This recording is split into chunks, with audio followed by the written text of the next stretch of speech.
할렐루야. 2014년 평신도주의를 맞이했습니다. 교회에 주역되시는 여러분들은 초대교회를 본받는 성도들이 되시기를 바라겠습니다.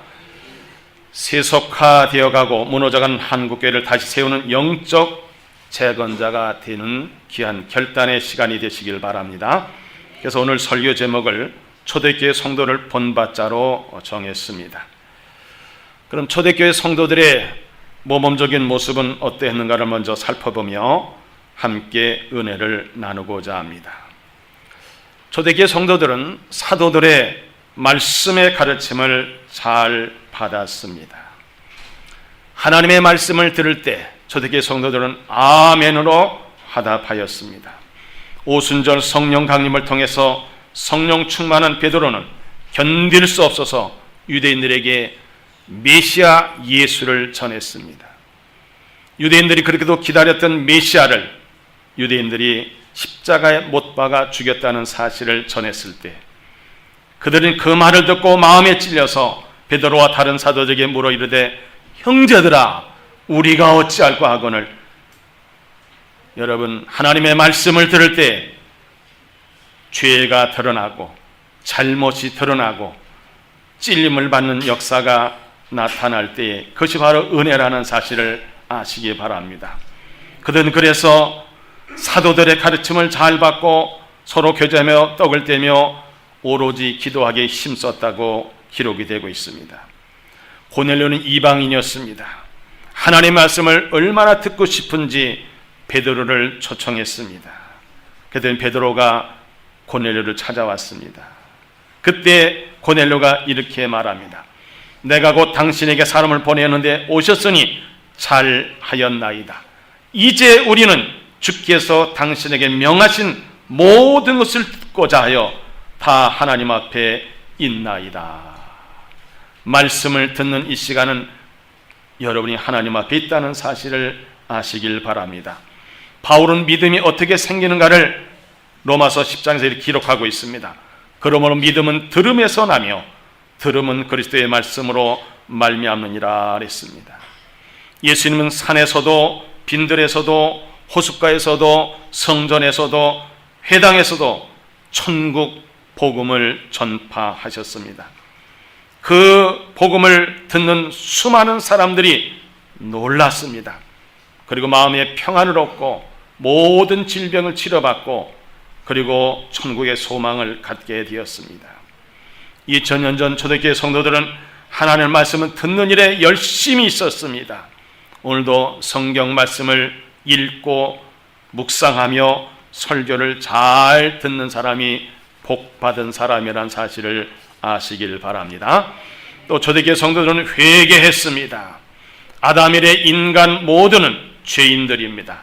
로마서 3장 10절에 보면 의인은 없나니 하나도 없다고 그랬습니다. 그래서 예수님은 죄인들을 향해서 공생의 첫 마디가 뭐였습니까? 때가 찼고 하나님 나라가 가까웠으니 회개하고 복음 믿으라 이렇게 말씀하셨습니다. 베드로도 회개를 촉구합니다. 너희가 회개하여 각각 예수 그리스도의 이름으로 세례를 받고 죄 사함을 받으라 그랬습니다. 바울은 아덴에서 복음을 전도하고 전파할 때 회개를 촉구했습니다. 알지 못하던 시대는 하나님이 간과하셨거니와 이제는 어디든지 사람에게 다 명하사 회개하라 하셨으니 이랬습니다. 회개는 천국 가는 필수 관문입니다. 날마다 때마다 일마다 우리는 회개해야 합니다. 회개하라는 그러한 말이 우리에게는 복음으로 들려져야 합니다. 초대교회 성도들은 세례를 받았습니다. 세례는 예수님과 접붙임을 받는 의식입니다. 천국의 호적을 올리는 의식입니다. 예수님과 하나 되고 성도가 하나 되는 의식입니다. 옛사람이 죽고 새사람으로 다시 태어나는 의식입니다. 베드로의 설교를 듣고 많은 사람들이 가슴을 치면서 통곡을 했습니다. 우리가 어찌할꼬. 그때 베드로는 회개하고 죄사함을 받으라 그리고 세례를 받으라 그랬습니다. 예수님 명령하십니다. 그러면 너희는 가서 모든 민족을 제자로 삼아 아버지와 아들과 성령의 이름으로 세례를 베풀라 그랬습니다. 밤중에 찾아왔던 니고데모를 향해서 예수님이 이렇게 말씀하셨습니다. 물과 성령으로 거듭나지 아니하면 하나님 나라를 볼 수도 갈 수도 없다고 말씀하셨습니다. 여러분, 초대교회 성도들은 세례를 받는 것 귀하게 여겼습니다. 세례 받다가 잡히면 죽습니다. 그러나 그들은 세례 받는 것을 귀하게 여기고 세례에 동참했습니다. 또 초대교회 성도는 죄 사함 받은 기쁨으로 살았습니다. 돈으로도 물질로도 행위로도 죄 사함 받을 수 없습니다. 오직 어린 양 예수 그리스도의 보혈로만이 죄 사함을 받을 수가 있습니다. 그래서 베드로는 담대히 외칩니다. 예수를 주님으로 믿고 회개하고 죄 사함을 받으라 그랬습니다. 이방인들에게도 죄 사함의 기회가 주었습니다. 이에 베드로가 이르되 이 사람들이 이와 같이 성령을 받았으니 누가 능히 물로 세례 베품을 금하리오 그랬습니다. 세례를 베푸니까 그들이 죄 사함을 받고 죄 사함의 기쁨과 감격으로 살아가게 되었습니다. 요한일서 1장 9절을 보면 만일 우리가 우리 죄를 자백하면 그는 미쁘시고 의로우사 우리 죄를 사하시며 우리를 모든 불의에서 깨끗하게 하실 것이요 그랬습니다. 사랑하는 성도 여러분, 죄와 사망의 법에서 자유케 되는 것은 주님의 은혜입니다. 예수님 말씀하십니다. 요한복음 8장 32절에서 진리가 너희를 자유케 하리라 그랬습니다. 여러분, 우린 죄에서 자유함을 받았습니다. 나 자유 얻었네, 너 자유 얻었네, 우리 자유 얻었네. 주 말씀하시길 죄사슬 끊겼네, 우리 자유 얻었네. 나 자유 얻었네, 너 자유 얻었네, 우리 자유 얻었네. 할렐루야. 우린 죄사함의 기쁨과 감격 속에서 살아야 됩니다. 또 초대교회 성도는 성령 충만한 삶이었습니다. 주님을 믿고 회개하고 제사함 받으면 자연히 성령의 충만한 선물을 받을 수가 있습니다. 베드로가 그렇게 전하지 않습니까? 회개하고 죄사함을 받아야 된다. 세례를 받아야 된다. 그러면 성령을 선물도 받을 수 있다고 했습니다. 초대교회 첫 번째로 세운 집사의 자격이 어땠습니까? 형제는 너희 가운데 성령과 지혜가 충만하여 칭찬받는 사람 7을 택하라. 우리가 이 일을 그에게 맡기겠다 그랬습니다. 바울은 성령의 세례도 받지 못하는 에베소 교회 성도들을 향해서 이렇게 말합니다. 너희가 믿을 때 성령을 받았느냐? 이르되 아니라 우리는 성령이 계심도 듣지 못하였노라. 바울이 이르되 그러면 너희가 무슨 세례를 받았느냐? 대답하되 요한의 세례니라. 바울이 이르되 요한이 회개 세례를 베풀며 백성에게 말하되 내 뒤에 오신 이를 믿으라 하였으니 이는 곧 예수라 하거늘. 그들이 듣고 주 예수 이름으로 세례를 받으니 바울이 그들에게 안수하며 성령이 그들에게 임하심으로 방언도 하고 예언도 하니 모두 12사람쯤 되니라 그랬습니다. 지금은 성령의 시대입니다.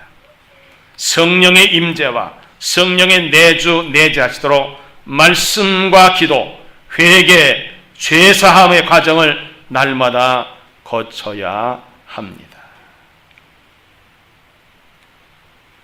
초대교회 성도들은 서로 교제하였습니다. 초대교회는 코이노니아 공동체였습니다. 진리의 말씀, 은혜 받은 것, 함께 음식을 나눠 먹으며 사랑의 교제에 힘썼습니다. 사도행전 2장 42절에 보면 서로 교제하고 떡을 떼며 46절에도 집에서 떡을 떼며 기쁨과 순전한 마음으로 음식을 나누어 먹었다고 했습니다. 우리들이 모이면 세상 이야기, 사건 이야기, 요즘은 누구의 얘기를 많이 합니까? 초대교회 성도들은 모든 사람들을 가족같이 여기고 상부상조하며 교제하며 기쁨을 나누고 슬픔도 함께 나누었습니다. 로마서 12장 15절에 보면 즐거워하는 자들과 함께 즐거워하고 우는 자들과 함께 울라 그랬습니다. 우리는 이번 세월호 사건을 통해서 희생당한 이웃과 함께 울 수 있는 모습이 성도의 교제입니다. 한국교회는 지난 한 주간 세월호 희생자 애도 주간으로 보냈습니다. 표어는 미안합니다. 한국교회가 함께 하겠습니다 였습니다. 서로 교제를 나누는 생활, 초대교회 아름다운 공동체의 모습이었습니다. 초대교회 성도들은 기도에 힘썼습니다. 기도는 영혼의 호흡이요 예수님의 명령이기 때문에 우리는 반드시 기도해야 합니다. 예수님의 명령을 듣고 120명이 모여 기도한 내용이 사도행전 1장에 기록되어 있습니다. 들어가 그들이 요하는 다락방으로 올라가니 베드로, 요한, 야고보, 안드레와 빌립, 도마와 바돌로메, 마테와 및 알페의 아들 야고보, 셀로린 시몬, 야고보의 아들 유다가 다 거기 있어 여자들과 예수의 어머니 마리아와 예수의 아우들과 더불어 마음을 갖춰 오로지 기도에 힘쓰더라. 모인 무리의 수가 약 120명이나 되더라 그랬습니다. 초대교회 성도들은 사도들의 가르침을 받아 서로 교제하고 떡을 떼며 오로지 기도하기를 힘썼다고 했습니다. 베드로가 옥에 갇혔을 때 교회는 그를 위해서 간절히 하나님께 기도했더니 기적적인 일이 일어났습니다. 옥문이 열리고 추록하는 역사가 나타났습니다. 사랑하는 성도 여러분, 믿음이 재산이고 기도가 방법이고 예수님 해답이라는 사실을 믿으시길 바랍니다. 기도를 쉬면 영이 죽습니다. 기도를 쉬면 범죄하는 겁니다. 사무엘이 말했죠. 나는 기도를 쉬는 죄를 범하지 않겠다고 했습니다. 여러분, 기도만이 문제를 해결할 수 있는 방법인 것을 믿으시길 바랍니다. 초대교회 성도들은 나눔의 실천자였습니다. 다시 말하면 봉사의 공동체, 디아코니아 공동체였습니다. 예수님의 책을 황금률이 무엇입니까? 무엇이니 남에게 대접을 받고자 하는 대로 너희도 남을 대접하라. 이것이 율법이요 선지자니라 말씀하셨습니다. 누가복음 6장 38절에도 예수님 이래 말씀하십니다. 주라 그러면 너에게 줄 것이니 곧 후이되어 누르고 흔들어 넘치도록 하여 너에게 안겨주리라. 너희가 하려면 그 하려면 너희도 헤아림을 도로 받을 것이니라 그랬습니다. 예수님이 이 말씀을 마음판에 새긴 초대교회 성도들은 사도행전 2장 44절에 보니까 믿는 사람이 다 함께해서 모든 물건을 서로 통용하고 또 재산과 소유를 팔아 각 사람 필요를 따라 나누어 주었다고 했습니다. 또 4장에도 보면 믿는 무리가 한 마음과 한 뜻이 되어 모든 물건을 서로 통용하고 자기 재물을 조금이라도 자기 것으로 하는 이가 하나도 없더라. 사도들이 큰 권능으로 주 예수의 부활을 증언하니 우리가 큰 은혜를 받아 그 중에 가난한 사람이 없으니 이는 밭과 집이 있는 자는 팔아 그 판 것의 값을 가져다가 사도들의 발 앞에 두매 그들이 각 사람이 필요를 따라 나누어 줌이라 그랬습니다. 또 예수님이 이렇게 말씀하십니다. 주는 것이 받는 것보다 복이 있다 그랬습니다. 물질, 진리, 말씀, 사랑을 나누시기를 바랍니다. 예수님 친히 낮고 천한 이 땅에 오셔서 당신의 온 몸을 주셨습니다. 한 방울의 피와 물도 남기지 않고 다 우리에게 주셨습니다. 초대교회 성도들은 모이기에 힘썼습니다. 사도행전 1장 15절에 보면 모인 무리 수가 약 120명이나 되더라. 그때 베드로가 경절 가운데 일어서서 설교하기 시작했습니다. 여러분, 모여있는 사람들에게 하나님의 말씀을 증거하고 놀라운 역사, 꿈만 같은 일이라는 것을 믿으시길 바랍니다. 2장 46절에 보면 날마다 마음을 갖춰요 성전에 모이기를 힘썼다고 했습니다. 말세가 되면 모이기를 폐하려는 현상이 나타난다고 했습니다. 지금 우리들은 편의주의, 편리주의, 이기주의, 그래서 우리는 예배 드리는 것도 예배하는 것도 간소하는 경향이 있습니다. 왜 그럴까요? 다 바쁘다고 합니까? 무엇에 바쁩니까? 초대교회 성도들은 먹고 마시는데도 바빴어도 그들은 모이기에 힘썼습니다. 왜냐? 모이면 하나님 말씀을 들을 수 있습니다. 모이면 성도와 교제를 할 수 있습니다. 모이면 성령의 충만을 받을 수 있습니다. 모이면 하나님께 예배 드릴 수 있습니다. 그래서 그들은 모이기에 힘썼습니다. 초대교회 성도들은 하나님을 찬미했습니다. 그들 만나면 할렐루야로 인사를 했습니다. 이것은 우리 모두 부활하신 예수님을 찬양합시다는 인사입니다. 사도행 2장 47절을 보니까 하나님을 찬미하며 또 온 백성의 칭송을 받으니 주께서 구원받는 사람을 날마다 더하게 하시니라 그랬습니다. 하나님께서 우리 예정하시고 선택하시고 원하신 목적이 무엇입니까? 에베소서 1장 3절이야 보니까 찬송하려도다 하는 것 우리 주 예수의 아버지께서 그리스도 안에서 하늘에 속한 모든 신령한 복을 우리에게 주시되 곧 창세전에 그리스도 안에서 우리를 택하사 우리로 사랑 안에서 그 앞에 거룩하고 흠이 없게 하시려고 그 기쁘신 뜻대로 우리를 예정하사 예수로 말미암아 자기의 아들들이 되게 하셨으니 이는 그가 사랑하신 자 안에서 우리에게 거저 주시는 바 그의 은혜의 영광을 찬송하게 하려는 것이라 그랬습니다. 찬송을 받으실 대상은 오직 하나님이십니다. 사람을 찬양하면 큰일 납니다. 왜? 우상이 되기 때문입니다. 찬양은 하늘문을 여는 시간이요 올바른 찬양은 황소 한 마리를 제물로 드리는 것보다 더 낫다고 했습니다. 다윗은 이렇게 찬양합니다. 시편 69편 30절에 보니까 내가 노래로 하나님의 이름을 찬송하며 감사함으로 하나님 위대하시다 하리니 이것이 속옷 뿔과 굽이 있는 황소를 드림보다 여호와를 더욱 기쁘시게 함이 될 것이라 그랬습니다. 사랑하는 성도 여러분, 우리가 모여서 하나님을 찬양하시기 바랍니다. 부활하신 주님을 찬양하시기 바랍니다. 초대교회 성도들은 전도하며 선교했습니다. 예수님의 지상명령이 마태복음 28장 19절 20절 그리고 마가복음 16장 15절에 또 사도행전 1장 8절에 있습니다. 오직 성령이 너희에게 임하시면 너희가 권능을 받고 예루살렘과 온 유대와 사마리아 땅끝까지 이르러 내 증인이 되리라 말씀하셨습니다. 구원받은 하나님의 백성들의 사명이 무엇입니까? 구원받지 못하고 지옥으로 향하는 사람들을 불쌍히 여기고 그들에게 복음을 증거하는 겁니다. 하나님의 비전이 무엇입니까? 하나님 모든 사람이 구원을 받으며 진리를 아는 데 이르기를 원하신다고 말씀하셨습니다.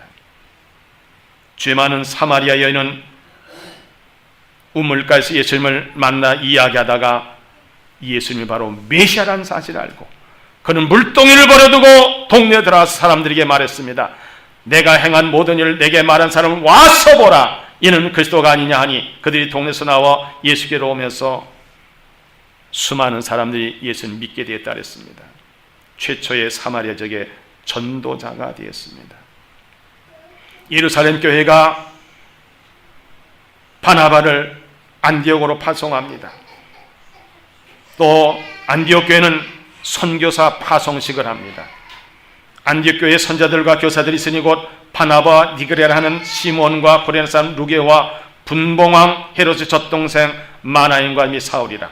주를 섬겨 금식할 때에 성령이 이르시되 내가 불러시키는 일에 바나바와 사울을 따로 세우라 하시니 이에 금식하며 기도하고 두 사람이 안수하여 보내니라 했습니다. 이방인들에게도 복음이 전파됐습니다. 이방인들도 기뻐하여 하나님의 말씀을 찬송하며 영생을 주의 작정된 자는 다 믿더라. 주의 말씀이 그 지방에 두루 퍼졌다고 했습니다. 유럽 선교의 길이 열렸습니다. 밤에 환상이 바울에게 보이니 마게도냐 사람 하나가 서서 그에게 청하 이르되 마게도냐를 건너서 우리를 도우라. 그래서 바울은 잠이 깬 후에 아시아로 가던 발걸음을 유럽으로 돌려서 유럽의 복음화가 이루어진 것을 믿으시길 바랍니다. 예수님이 핏값으로 교회가 세워졌습니다. 세워진 목적이 무엇입니까? 전도와 선교로 영혼을 구원하고 성도를 온전케 하는 것이 바로 교회 존재의 목적입니다. 우리 교회도 그 귀한 사명을 비전으로 받아서 일천교회를 개척하기 위해서 애쓰고 수고하고 있습니다. 일에 동참하는 이들이 은혜를 받고 복을 받습니다. 초대교회 성도들은 교회를 부흥시켰습니다. 사도행전 2장 41절과 47절을 보면 그 말을 받은 사람은 세례를 받음에 이날의 신도의 수가 3천여 더하더라. 하나님을 찬미하며 또 온 백성에게 칭송을 받으니 주께서 구원받는 사람을 날마다 더하게 하시니라. 4장에도 본 말씀을 들은 사람 중에 믿는 자가 많은 남자의 수가 약 5천여 되었더라. 6장에도 보면 하나님 말씀이 점점 왕성하여 예루살렘에 있는 제자의 수가 더 심히 많아지고 허다한 제사장의 무리도 이 도에 복종하니라. 9장에도 보면 그래 온 유대와 갈릴리와 사마리아 교회가 평안하여 든든히 서가고 주를 경외함과 성령의 위로로 진행하여 수가 더 많아지니라 그랬습니다. 또 모범적인 교회가 있었습니다. 데살로니가 교회입니다. 너희의 믿음의 역사와 사랑의 수고와 우리 주 예수에 대한 소망의 인내를 우리 하나님 아버지께 앞에서 끊임없이 기억하니 주의 말씀이 너희에게로부터 마게도냐와 아가야만 들릴 뿐 아니라 하나님을 향한 너희의 믿음의 소문이 각처에 퍼졌으므로 우리는 아무 말도 할 것이 없노라 그랬습니다. 초대교회 성도들은 교회를 부흥시켰습니다. 또 초대교회 성도들은 천국과 예수 재림을 소망하며 살았습니다. 우리가 이 세상을 떠난 후에 사연과 새 땅을, 즉 천국을 소망하고 예수님이 다시 재림하실 때를 생각하면 준비하며 마라나타 하는 신앙이 필요합니다. 마태복음 4장 10절에 보면 예수께서 비로소 전파 이르시되 회개하라 천국이 가까우니라 말씀하셨습니다. 빌립보 4장 4절로 5절에 보니까 주 안에서 항상 기뻐하라 내가 다시 말하노니 기뻐하라 너희 관용을 모든 사람에게 알게 하라 주께서 가까우시니라 그랬습니다. 예수님의 재림을 소망하며 기다리고 준비하는 사람은 모든 사람을 용서합니다. 그리고 항상 기뻐합니다.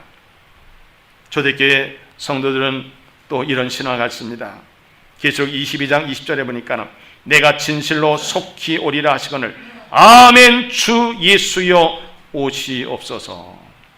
우리의 목적지는 천국입니다. 천국의 소망을 두고 천국 지향적인 삶을 사시기 바랍니다. 그리고 예수님의 재림을 맞을 준비하는 지혜로운 성도들이 되시기를 바랍니다. 초대교회 성도들은 부활신앙으로 순교의 길을 갔습니다. 고린도전서 15장은 부활장입니다. 바울은 이렇게 전합니다. 내가 받은 것을 먼저 너에게 전하노니 이는 성경대로 그리스도께서 우리 죄를 위하여 죽으시고 장사 지난 바 되셨다가 성경대로 사흘 만에 다시 살아나사 게바에게 보시고 후에 12제자와 그 후에 500의 형제에게 일시 보이셨나니 그 중에 지금까지 대다수는 살았고 어떤 사람은 잠들었으며 맨 나중에 만삭되지 못한 나에게도 보여주셨다고 바울은 증거합니다. 히브리서 11장은 믿음의 선진들의 그 아름다운 신앙의 모습이 기록되고 있습니다. 여자는 자기 죽은 자를 부활로 받아들이기도 하며 또 어떤 이들은 더 좋은 부활을 얻고자 하여 심한 고문을 받되 구차히 풀려나기를 원하지 아니하시며 또 어떤 이들은 조롱과 채찍질 뿐 아니라 결박과 옥에 갇히는 시련도 받았으며 돌로 치는 것과 톱으로 켜는 것과 시험과 칼로 죽임을 당하고 양과 염소의 가죽을 입고 유리하여 궁핍과 환난과 학대를 받았으니 이런 사람은 세상에 감당하지 못하니라. 그들이 광야와 산과 동굴과 토굴에 유리하였느니라 그랬습니다. 부활의 신앙을 가지시기 바랍니다. 사랑하는 성도 여러분, 한국교회는 세속화와 물질의 노예로 무너져가고 있습니다. 오늘 각종 사고와 사건, 부패의 모습은 우리들이 잘못해서 나타나는 현상입니다. 초대교회 성도들 본받아서 하나님께서 이 민족을 세계 평화와 세계 복음을 해서 제사장 나라로 쓰시려고 하실 텐데 우리가 오늘 이 말씀을 듣고 초대교회 성도들 본받아서 쓰임받는 아름다운 삶이 되도록 결단하시기 바랍니다. 그것은 먼저 회개하는 겁니다. 모든 책임은 내게 있다고 고백하며 회개해야 됩니다. 그리고 초대교회 성도들의 모습을 본받아야 됩니다. 그래서 무너져가는 한국교회를 다시 세우는 저와 여러분 되시기를 바랍니다. 오늘 2014년 평신호주의를 맞이하여 교회 주역인 여러분들이 엘리야같이 결단하셔서 무너진 제단을 수축하는 일에 쓰임받는 도구가 되시기 바랍니다. 하나님의 뜻이 하늘 이루어지듯 이 땅이 이루어지도록 노력하는 성도가 되어야 됩니다. 여러분은 교회의 주역입니다. 여러분이 어떻게 하느냐에 여러분 후대들에게 미래에 소망이 있기도 하고 절망이 있기도 합니다. 바라기는 저와 여러분 때문에 우리 후세들이 희망을 갖고 하나님도 영광을 받으시는 귀한 기회가 되도록 초대교회 성도들 본받는 삶이 되시기를 주님의 이름으로 축복합니다. 기도드리겠습니다. 하나님 감사합니다. 우리에게 회개의 기회를 주셨습니다. 결단의 기회를 주셨습니다. 초대교회 성도들 본받아서 말씀의 가르침을 잘 받고 회개하고 세례받고 제사받고 기쁨으로 살면서 성령 충만한 삶을 살며 서로 교제하며 기도하고 나누어주는 실천의 운동을 벌이고 모이기에 힘쓰고 찬송하며 전도 선교하며 또한 교회를 부흥시키며 천국의 소망을 두고 예수님의 재림을 준비하면서 부활신앙으로 승리하는 삶이 되도록 축복하여 주옵소서. 우리 때문에 한국교회가 살고 우리 때문에 하나님 영광 받으시고 우리 때문에 한국에 사는 역사가 있게 하여 주옵소서. 감사드리며 예수님의 이름으로 기도하옵나이다.